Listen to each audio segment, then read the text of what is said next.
السلام علیکم ورحمۃ اللہ وبرکاتہ۔ امید ہے آپ سبھی حضرات خیریت سے ہوں گے۔ دوستوں، میں ہوں حافظ محمد سہیل اور آپ دیکھ رہے ہیں اسلامک چینل 786۔ دوستوں اور میرے نوجوان بھائیوں،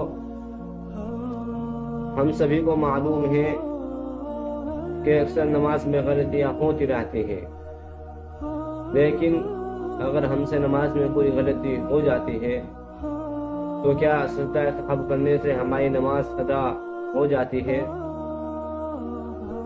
یہ سبھی چیزیں جاننے کے لیے ہماری اس ویڈیو کو مکمل دیکھیں اور ویڈیو مس نہ کریں۔ ویڈیو شروع کرنے سے پہلے ہمارے اسلامک چینل 786 کو سبسکرائب کیجیے اور بیل آئیکن کو آن کیجیے تاکہ ہماری ہر ویڈیو کی نوٹیفیکیشن آپ تک پہنچے۔ میرے پیارے بھائیوں، آخر سجدہ سہو کیا ہے اور سجدہ سہو کب واجب ہوتا ہے اور سجدہ سہو کرنے کا طریقہ کیا ہے؟ سب سے پہلے آپ یہ سمجھیے، نے جو ویڈیو اپلوڈ کی تھی پہلی، اس میں شرائط نماز جو ہے، جو نماز کے فرائض ہے، 7 باہر کے اور 6 اندر کے، وہ جو 13 فرائض ہے، ان میں سے اگر ایک بھی فرض ہم نے چھوڑ دیا تو سجدہ سہو وہاں نہیں ہوگا۔ ان فرض کے اندر نماز کو دوبارہ لوٹانا پڑے گی۔ یہ تو بات سمجھ میں آ گئی کہ جو شرائط نماز ہے، اگر ان میں سے ہمارا ایک بھی فرض چھوٹ گیا تو ہماری سجدہ سہو کرنے سے بھی نماز نہیں ہوگی، دوبارہ لوٹانا پڑے گی۔ لیکن اب سوال یہ ہے کہ سجدہ سہو کب واجب ہوتا ہے؟ تو دیکھیے، واجبات نماز جو 14 ہے، ہم نے اس ویڈیو کا لنک ڈسکرپشن میں دے رکھا ہے، جس میں مکمل واجبات نماز بتائے گئے ہیں اور دکھائے گئے ہیں۔ آپ وہ ویڈیو جا کر دیکھیں کہ آخر واجبات نماز کتنے ہیں اور کیا ہے۔ دیکھیے، جو نماز کے واجبات ہے، اگر ان میں سے ایک بھی فرض جان بوجھ کر یا بھولے سے چھوٹ گیا،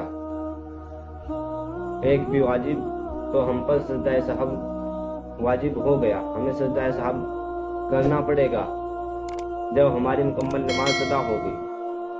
مثال کے طور پر ہم نے نماز شروع کی اور ہم نے پڑھا سبحانک اللہم وبحمدک وتبارک اسمک وتعالی جدک ولا الہ غیرک، اور ہم نے نماز شروع کرتے ہی یہ چھوڑ دیا، یہ دعا چھوڑ دی، تو یہ سنت ہے، یہاں سجدہ سہو لازم نہیں ہوتا۔ لیکن اگر ہم نے مثال کے طور پر الحمد شریف کو چھوڑ دیا اور کوئی سورت ڈائریکٹ پڑھ لی، تو یہاں سجدہ سہو واجب ہو جاتا ہے، کیونکہ واجبات نماز میں آیا ہے، جو نماز کے واجبات ہے الحمد شریف کو سورت سے پہلے پڑھنا، لیکن ہم نے الحمد شریف کو یہاں چھوڑ دیا تو ہمارے اوپر اب یہاں سجدہ سہو واجب ہو جاتا ہے۔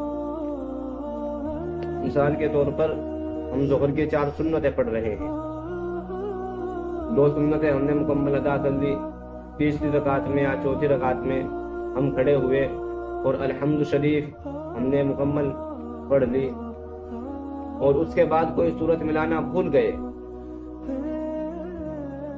تو ہمارے اوپر سجدہ سہو واجب ہو گیا۔ یہ بھی دھیان رکھیے، ہمارے اوپر یہاں سجدہ سہو واجب ہو گیا۔ اب ہمیں سجدہ سہو کر کے اپنی نماز کو مکمل ادا کرنا پڑے گی۔ اب سجدہ سہو کیسے ہوتا ہے؟